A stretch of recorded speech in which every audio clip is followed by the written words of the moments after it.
안녕하십니까. 스트레이트 허유루입니다. 오늘 스트레이트는 건설사와 언론사의 끈끈한 유착 실태를 고발하고자 합니다. 이지수 기자 나와 있습니다. 안녕하세요. 안녕하십니까.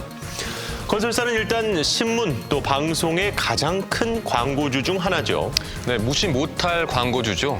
게다가 요즘은 직접 언론사를 인수했거나 인수를 시도하고 있는 건설사들도 제법 됩니다. 네, 상식적으로 이 소유주든 또 광고주든 건설사의 입김이 보도에 영향을 미쳐서는 안 되죠. 그런데 현실은 그렇지 않아서 언론의 고질적인 문제로 지적받아 왔습니다.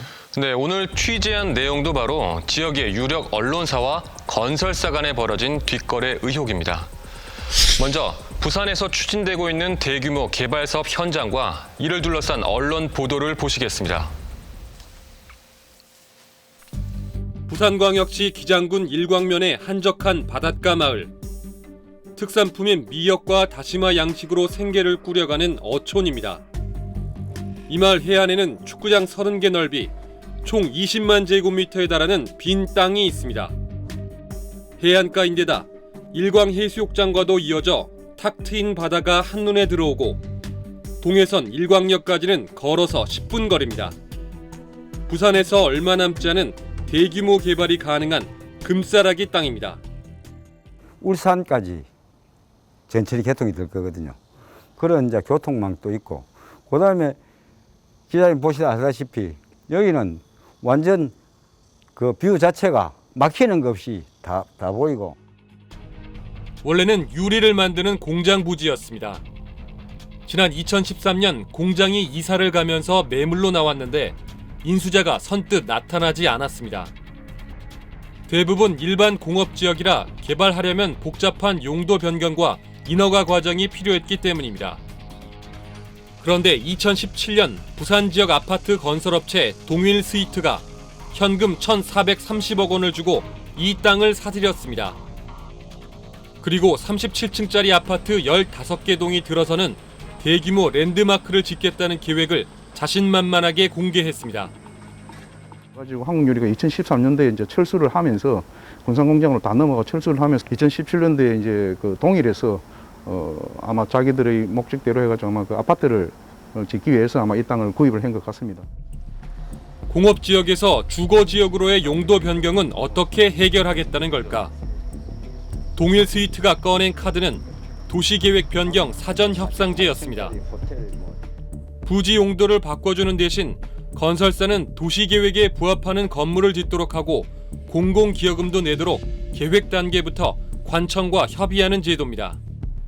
용도를 종상향시킨 것에 대한 특혜에 대한 오해 소지가 있기 때문에 미리 그것에 대해서 공공기여를 어떻게 할 것인지, 그리고 이 지역을 어떻게 개발할 것인지에 대해서 협상을 통해서 이 지역을 개발하는 계획을 수립하는 것이 사전협상제입니다.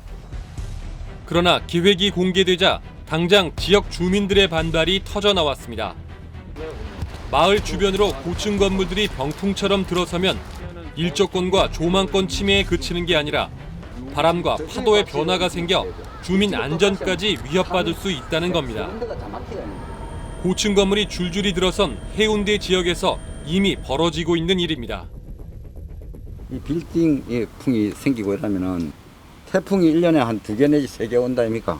그러면은 이 건물에 맞아갖고 우리가 역으로 피해보는 이런 상황도 마을 쪽으로 방파제를 잘 못 설치했을 때는 마을에 엄청난 파도가 막 오거든요. 지금 여기에 한 30층, 35층 생기면 파도는 이 밑에는 지금 파도가 거의 덮친다고 봐야 돼요. 그런 상황입니다. 인허가 권한을 진 부산시도 동일스위트의 개발 계획안을 반려했습니다. 관광 활성화를 명분으로 허가를 해주는 건데 동일스위트가 내놓은 건 전체 건축물의 80%를 아파트로 채우겠다는 계획이었기 때문입니다. 아파트를 지어 분양하면 통상 호텔 등 관광시설을 짓는 것보다 수익률도 높고 환수도 빠릅니다. 어떻게 감히 그런 사업 계획안을 제출합니까? 민간 사업자가. 상식을 벗어났을 뿐만 아니라 얼마나 기장군과 부산시가 만만하고 녹록하게 보이면 그런 사업 계획을 내는 거예요. 그 바닷가에 그 많은 공동주택을.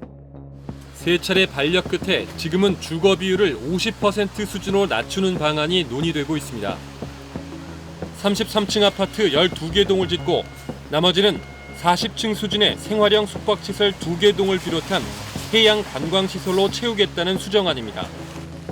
하지만 이번에는 생활형 숙박시설, 이른바 레지던스도 사실상 주거용으로 전용될 수 있다는 점이 문제가 됐습니다. 땅을 개발하겠다는 방향이 우리 도시계획하고 맞아야 되잖아요. 거기에 불충분하게 오니까 저희들이 개발계획을 못 넘기는 거죠. 주택만 하는 거는 문제 있지 않나. 그 해양관광 뭐 그런 쪽에 기능이 좀 들어가야 된다는 얘기겠죠. 지역 언론들의 비판도 이어졌습니다. 도 민간 사업자의 이득 챙겨주기가 하는지 하는 우려가 나오고 있습니다. 마을 주민들도 고층 난개발을 우려하면서 반발하고 나섰는데요. 주민들의 반대가 걸림돌이 될 것을 우려한 사업자가 물밑 합의를 시도하는 행태는 사전 협상형 개발의 최우선 조건인 공공성에 위배되는 비윤리적 행태라는 비난이 나옵니다. 한겨레 신문은 사전 협상제를 다룬 특집 기사에서 개발 이익 환수를 위한 방법이지만 여전히 특혜 논란이 있다며 동일 스위트 사례를 소개했습니다. 뉴스원과 프레시안, 지역 민방인 KNN 등도 개발 계획이 반려된 이유와 문제점, 개발 이후 도로 문제 등을 자세히 보도했습니다. 인접한 일광신도시 입주로 교통량은 포화 상태입니다. 기장구는 교통 혼잡 수요를 유발한 주체인 사업자의 부담을 요구하고 있습니다. 그런데 유독 부산의 유력 일간지인 부산일보의 논조는 달랐습니다. 우선 동일 스위트가 해당 부지를 인수한 후부터 꾸준히 사주 일가의 인터뷰가 등장합니다. 2018년엔 김은수 동일 스위트 대표, 2019년엔 김 대표의 아버지 김종각 회장, 올해는 다시 김 대표 인터뷰가 실렸습니다. 차별화된 해양 공간을 조성하겠다. 김종각 회장의 호를 딴 문화센터 건립을 구상 중이다. 청소년과 가족 단위가 즐길 수 있는 시설로 개발한다. 지난해 4월 29일에는 신문 한 면을 모두 할애해 동일의 개발 사업에 대한 특집 기사도 실었습니다. 제목은 옛 한국 유리터의 랜드마크 해안 리조트 밑그림, 홍콩 리펄스 베이, 싱가포르 센토사 같은 유명 해안 관광지를 언급하며 주거와 어울린 복합형 리조트를 모티브로 삼으려 한다고 썼습니다. 동일 스위트의 사업 계획을 그대로 전한 겁니다. 건전한 견제와 감시, 비판 기능은 저는 상실했다고 봐요. 건설에 되게 우호적이니까요. 지역 주민들의 목소리는 기사에 얼마나 반영됐을까? 동일 스위트의 개발 사업을 다룬 17건의 기사 중 일광면 주민 얘기가 들어간 건 단 4건이었습니다. 그나마도 사업 자체에 문제 제기를 하는 기사는 없었고 철거 현장 위험성과 안전사고에 대한 기사였습니다. 언론사에서 일개 회사를 편을 들어갖고 홍보를 한다는 건 제가 볼 때는 좀 잘못되지 않았나. 김원수 사장이 그래 이야기를 했다. 그러면은 지역에 와서 팩트 체크도 해보고 너그 지역이 어떠는데 와서 보고 언론사는 그렇다니까 한쪽 말만 들었어도 안 되고 요래 가니까 이거 확인을 해보고 어느 정도 맞아 들어가구나. 그럴 때 홍보를 해야지. 저 정도면 기사가 아니라 거의 광고 아닙니까?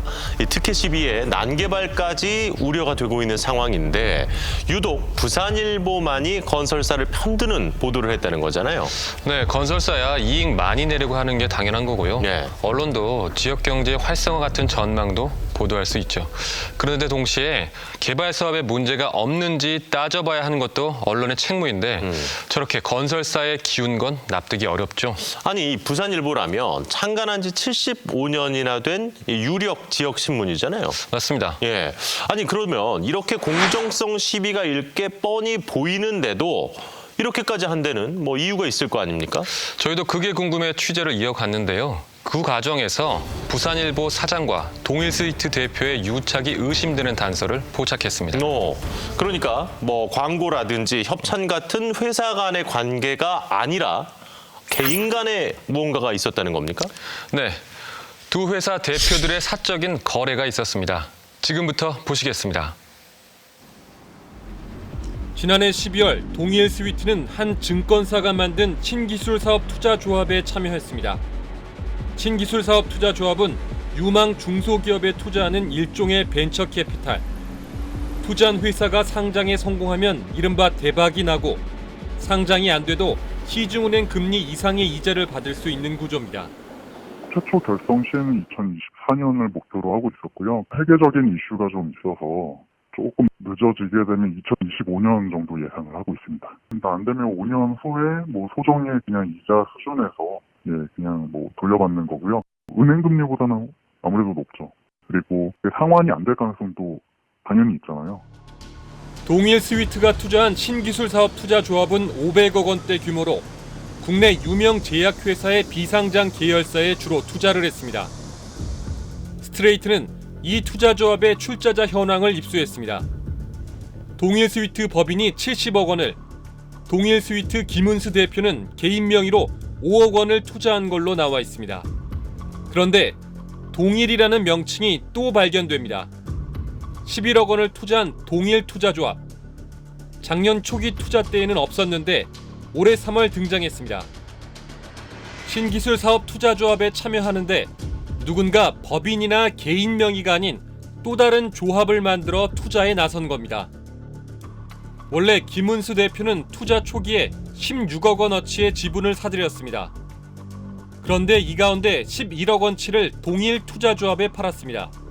가격은 처음 살 때 가격 그대로였습니다. 즉 김 대표가 먼저 거액의 투자를 한 뒤 그 지분 일부를 다른 사람들에게 샀던 값 그대로 넘겨준 겁니다. 신기사에 사실 개인 투자자 들어가기 어려운데 회사가 돈을 뭉칫돈을 여니까 사주가 같이 얹어서 들어갈 수가 있고, 근데 그 돈의 일부를 이 사주가 넘겨줌으로 인해 가지고 또 개인 투자자들이 들어올 수 있었다. 그러니까 개인 투자자들이 그냥 들어오기 어려웠던 구조를 일종의 사주가 자기 이익을 낮춰가면서 기회를 줬다는 거죠. 동일 투자조합에는 누가 들어와 있었을까? 스트레이트는 출자자 명단을 추가로 확보했습니다. 개인 투자자 8명이 등장합니다. 확인해보니 유명 성형외과 원장, 그리고 현직 검찰 수사관의 배우자들도 있었습니다.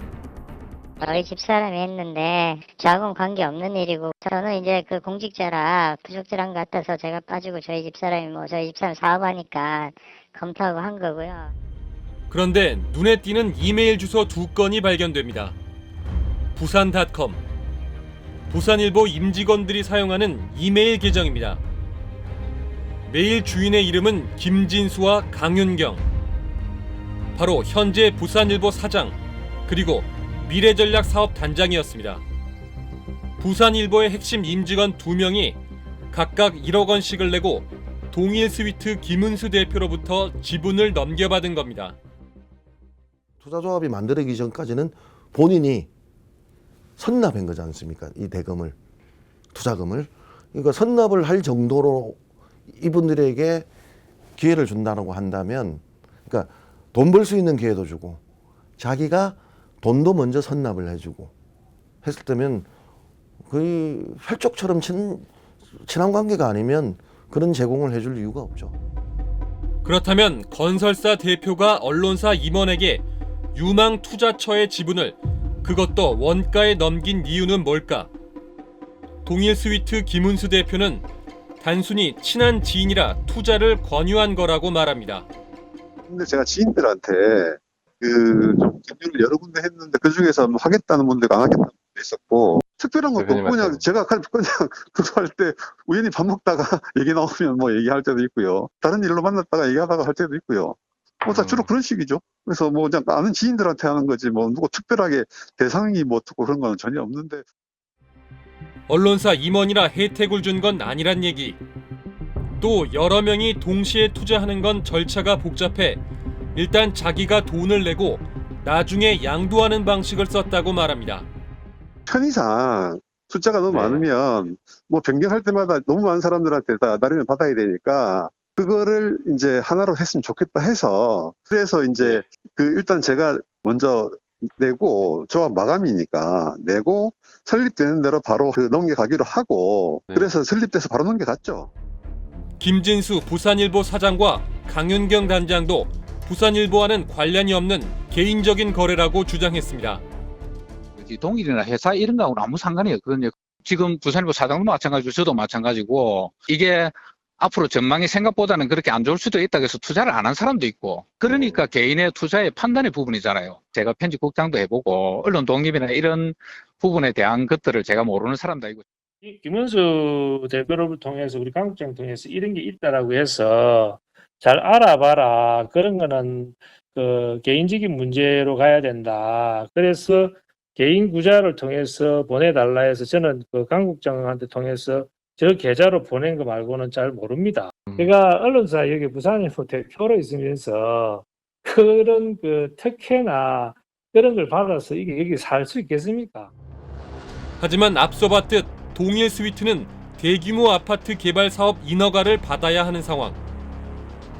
이 과정이 공정한지 감시해야 할 신문사 대표가 건설사 대표와 공동으로 투자한 것 자체가 이해 충돌이라는 지적이 나올 수밖에 없습니다.